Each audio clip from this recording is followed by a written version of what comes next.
Bonjour à vous. Si vous êtes ici, vous n'êtes pas sans savoir que les médias et les gouvernements et les grosses institutions qui contrôlent ce monde sont en train de nous préparer à des crises économiques, des guerres, des pénuries, des blackouts, etc. Mais la question c'est, est-ce que nous devons subir toutes ces crises ou est-ce que nous avons moyen de passer à travers sans devoir les subir, peut-être en devant les vivre ou peut-être simplement les voyant de loin. Et du coup, j'ai pas envie de faire cette vidéo en vous disant d'aller acheter, de faire des réserves ou d'acheter de l'or ou des choses comme ça, parce que bon, vous savez déjà, si vous êtes là, ce que vous avez à faire pour pouvoir vous préparer à ce genre de crise. Mais là où j'ai envie de venir plutôt, ça va être à l'intérieur, comment se préparer à l'intérieur de nous pour arriver à faire face à ces crises éventuelles, parce que bon, il n'y a encore rien qui est fait, même si ça tend vers ça, mais on n'y est pas encore. Mais on peut se préparer de l'intérieur pour ne pas devoir les subir, mais peut-être juste devoir les vivre ou les voir de plus loin. Et c'est tout le but de cette vidéo. Je vais juste faire à fait de cette vidéo une petite parenthèse sur l'alimentation, parce que j'ai vu absolument personne qui parlait de ça.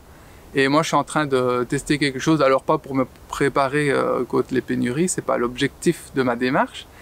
Mais je me suis rendu compte qu'en faisant cette démarche, j'ai complètement supprimé toutes les peurs d'éventuelles pénuries qu'il pouvait avoir. Donc j'avais envie de vous partager ça. Je le garderai pour la fin et je pense que je ferai une plus grosse vidéo sur ce sujet plus tard. Et avant de commencer cette vidéo, si vous faites partie des 55% des gens qui regardent régulièrement mes vidéos et qui ne sont pas encore abonnés, vous pouvez vous abonner en cliquant sur le bouton rouge en dessous. Ce serait un soutien énorme de votre part et je vous en remercie. Et si vous voulez être notifié quand je publie une vidéo, vous pouvez cliquer sur la cloche des notifications. Et sans plus attendre, rentrons dans le vif du sujet. Et je pense qu'un des points vraiment importants que nous allons devoir tous faire pour pouvoir nous préparer à ce qui arrive, mais aussi simplement dans la vie, ça va être de reprendre notre pouvoir et notre pouvoir de choix pour simplement décider nous-mêmes de ce que nous allons faire de notre vie, parce que je vois énormément de gens qui placent leur pouvoir en fait dans les mains de l'État, des médias ou des crises, etc., en ne prenant pas des décisions qui sont importantes pour eux, ou en faisant des changements, en ajustant des choses dans leur vie qui sont importantes, et du coup qui les maintiennent dans un système de fonctionnement qui fait partie de ce système, et que du coup ces gens-là restent dans un système de fonctionnement qui va faire qu'ils risquent de se prendre éventuellement les crises qui arrivent en pleine face, parce qu'on a été conditionné et tout a été fait dans le système pour qu'on donne nos choix à toutes les institutions. On ne décide pas chez qui, dans quel soin de santé on va, on nous dit où on doit aller. On ne décide pas de notre salaire, il est fixé et puis on doit l'accepter. Et il y a plein de choses comme ça en fait qui font que on n'a pas vraiment énormément de choix quand on est dans le système, et qui du coup nous met dans une position où si le gouvernement prend une décision, ou si les soins de santé, ou peu importe, ou ce qui est en train de se passer, ça a un impact direct sur nous. Parce qu'on n'a pas pris la responsabilité en fait de faire nos propres choix. Et du coup, là, on se prend en plein face les décisions directement du gouvernement, ou ce qui est en train de se passer, ou les crises, ou les institutions, etc. Tandis que si on reprend notre pouvoir de décision, déjà on va avoir beaucoup plus de clés en main pour pouvoir se préparer et commencer à mettre les choses en place pour être mieux préparé à ce qui peut arriver et commencer à se désolidariser de ce système, qui fait que s'il commence à trembler, nous on n'est pas forcément obligé de trembler avec, parce qu'on a décroché certaines choses qui fait que si ça tremble là, vu que c'est plus connecté, c'est simplement ça tremble pas jusqu'ici en fait, ça passe pas jusqu'ici, jusque où nous on sera après avoir pris ces décisions en fait.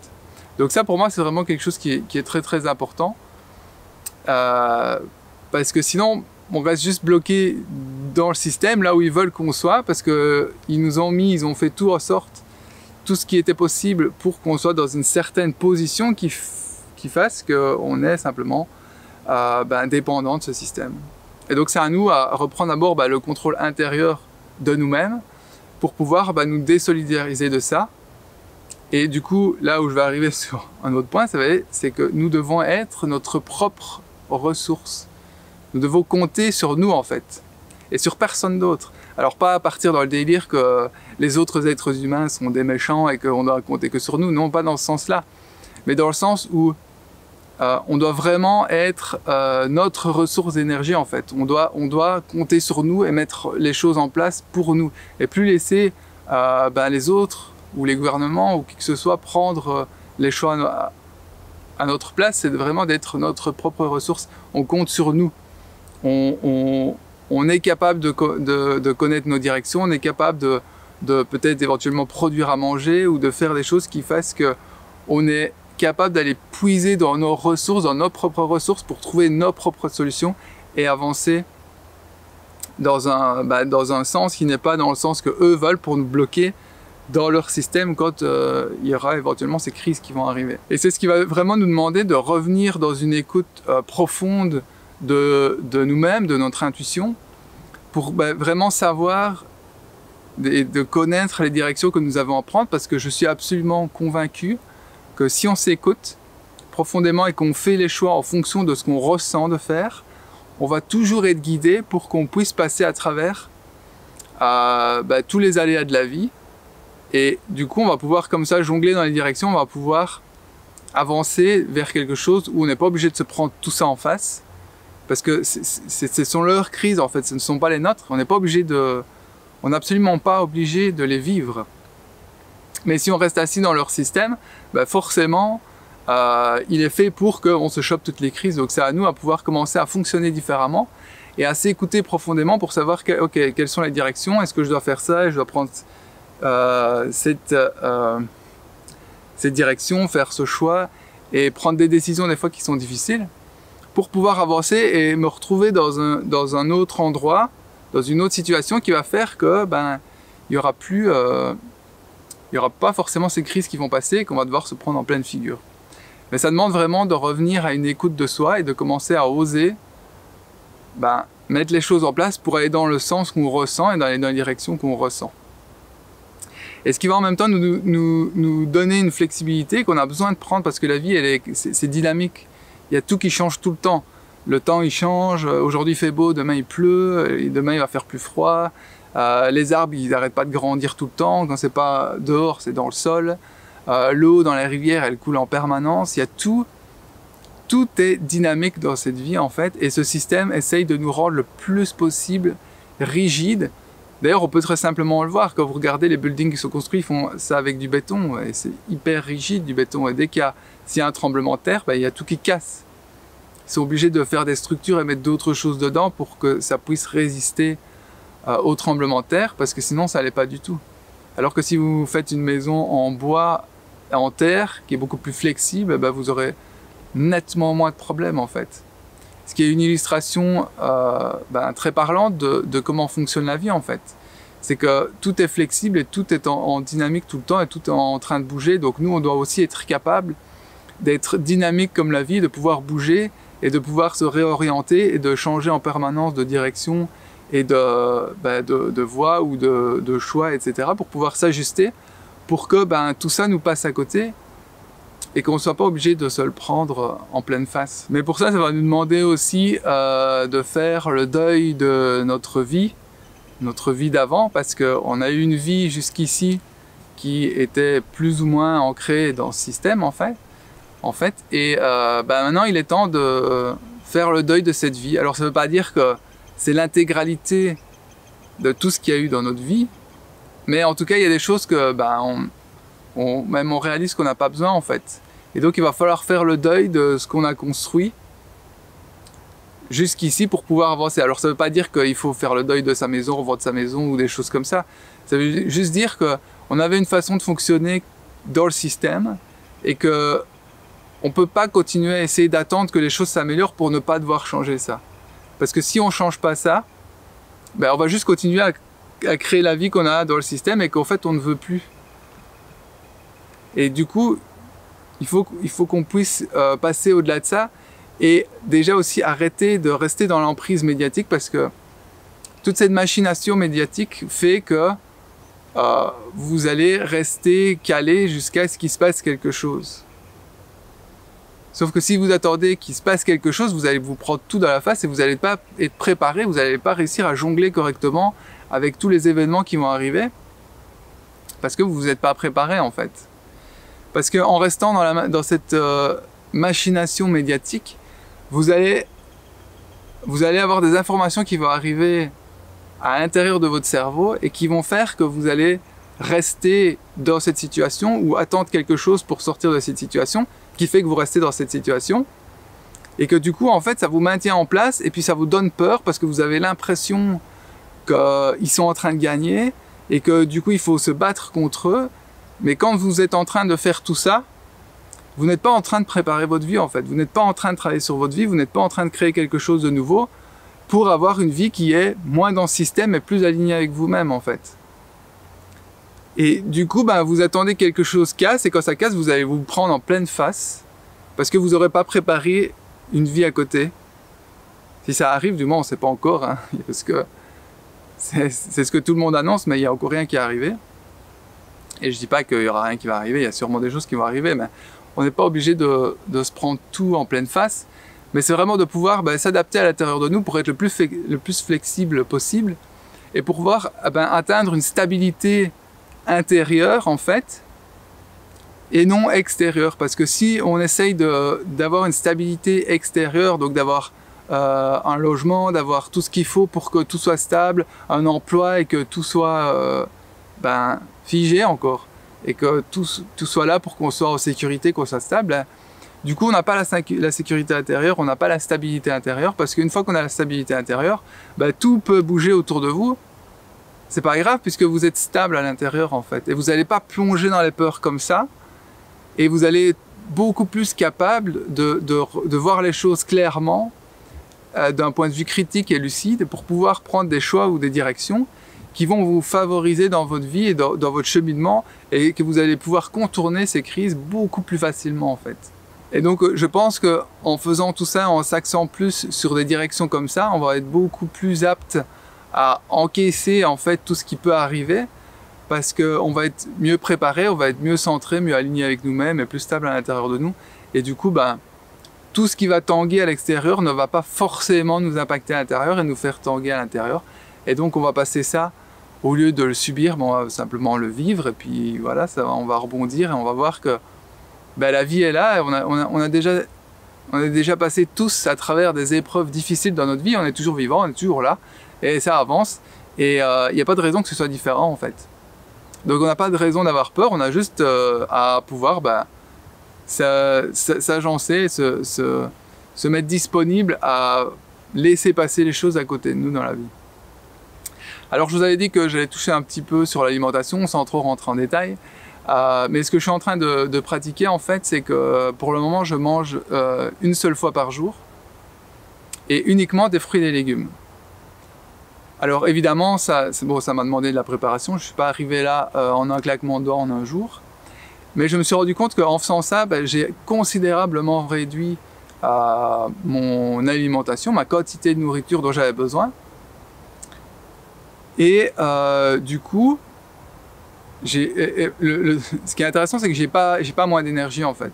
Alors là, ça fait une semaine en fait, que je mange plus qu'une fois par jour. Ça fait 2-3 semaines que je mangeais une fois et un tout petit peu le soir. Et ce que je remarque, c'est que au début c'était un peu plus difficile, mais maintenant mon corps s'habitue et j'ai pas spécialement besoin de plus de nourriture. J'ai largement assez d'énergie. Et du coup, ce que je remarque, c'est que j'ai absolument plus du tout peur des pénuries, parce que de toute façon, les maraîchers, ils vont continuer à planter leurs légumes. Si vous mangez bio, en principe, les maraîchers, ils vont pas mettre d'engrais chimiques qui sont en pénurie. Donc normalement, on devrait pouvoir avoir des fruits et des légumes qui vont continuer toute l'année. Enfin, en tout cas, ici dans le sud, il y a des fruits et des légumes toute l'année, parce que l'hiver, il y a tout ce qui est agrumes, il y a des avocats, il y a aussi des mangues, il y a beaucoup de fruits et légumes qui poussent, en tout cas ici. Donc là, je suis en Andalousie. voilà, qui poussent dans le sud, donc on va pouvoir en avoir. Et du coup, ça enlève vachement la peur des pénuries, parce que ce qui va avoir principalement des pénuries, c'est tous ces produits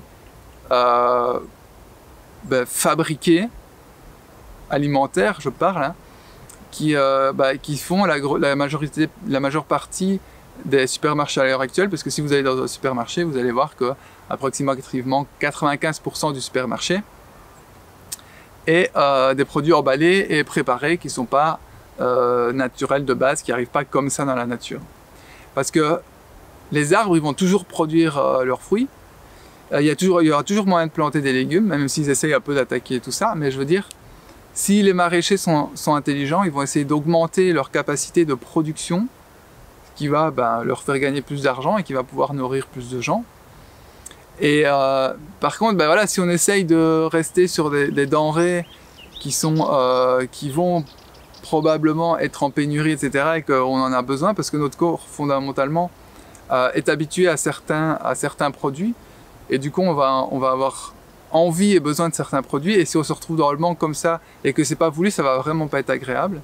Parce que pour en arriver jusque là, j'ai dû me sevrer de pas mal de choses, dont par exemple le sucre, le sel, les sauces, etc., que je ne mange plus, et aussi les biscuits, les pâtisseries et tout ça. Et je vois bien qu'au début, des oiseaux, au début mon corps m'en demandait, et j'avais des envies comme ça d'aller acheter quelque chose, d'aller acheter des pains au chocolat ou des biscuits ou des trucs comme ça, parce que j'avais vraiment une demande de mon corps qui me demandait d'y aller.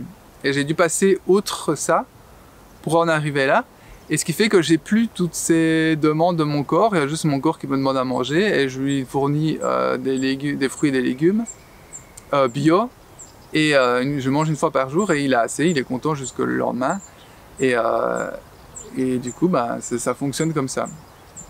Et ce que je vois, c'est que voilà, maintenant j'ai absolument pas peur de quelque pénurie que ce soit, parce que un simple exemple, il y a quelques jours, je marchais le long d'un chemin, j'ai trouvé des caroubes, j'en ai pris plein, j'en ai plein dans mon van, donc c'était gratuit au bord de la route, c'est très nutritif.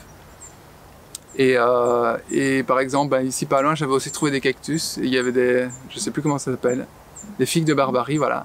Et que du coup, j'en ai pris et j'en ai mangé comme ça, et c'était juste dans la nature au final.